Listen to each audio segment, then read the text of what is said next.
UP police recruitment and promotion board ने sub inspector के लिए करीब 4000 पोस्ट के लिए डॉक्यूमेंट वेरिफिकेशन और फिजिकल स्टैंडर्ड टेस्ट यानी कि डीवी और पीएसटी के गणित को जरूर सामने रखा है। यानी कि इस बार ये अनाउंसमेंट काफी बड़ा है, एक तरीके से मोहर लग गई है।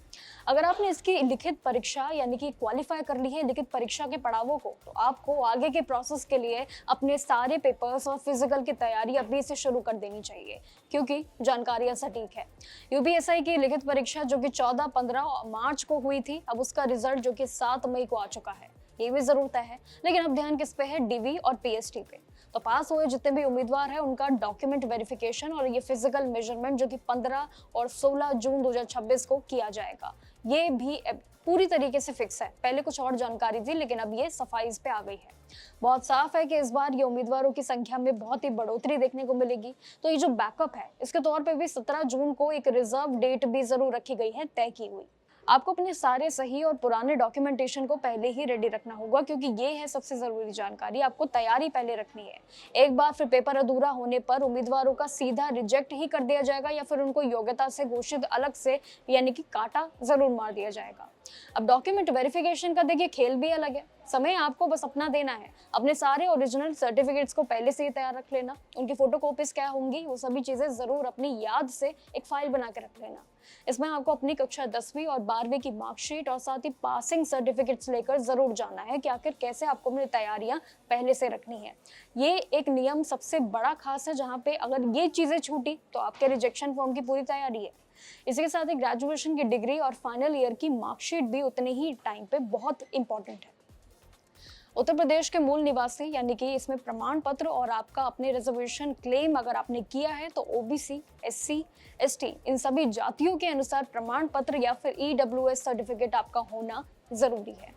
ये डॉक्यूमेंटेशन मेन है। इसके अलावा कोई भी एक सरकारी फोटो आईडी प्रूफ जरूर ले जाइएगा, जैसे कि सिंपल है आपका passport, driving licence, passport size photo और ये सभी चीजें आपका एक फाइल के साथ ले जाना जरूरी है, जो भी आपको हाल ही में मैंने डॉक्यूमेंटेशन की लिस्ट बताई। सरल है कि डीवी और पीएचडी की तैयारियां बहुत तेजी से बढ़ चुकी हैं। आपका फिजिकल स्टैंडर्ड की तैयारी अब जो है वो शारीरिक माप यानी कि आपके फिजिकल पे बहुत डिपेंड करेगी।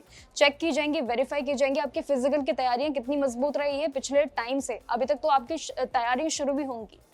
वहीं मेल उम्मीदवारों के लिए जनरल, ओबीसी और एससी कैटेगरी वालों के लिए इसमें मिनिमम हाइट जो कि 168 सेंटीमीटर होनी चाहिए, 160 कुछ, जबकि एसटी वालों के लिए 160 सेंटीमीटर ही रखी गई है। अब इसमें सीने की बात करें तो जनरल, ओबीसी और एससी के लिए इसमें बिना फुलाए जो कि 70 से ज्यादा यानी कि 79 सेंटीमीटर और फुलाकर 84 सेंटीमीटर रखा गया है टारगेट।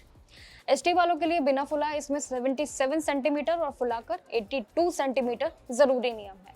लेकिन सभी के लिए कम से कम इसमें 5 सेंटीमीटर का फुलाव अनिवार्य भी जरूर रखा है। यह है मेल उम्मीदवारों की।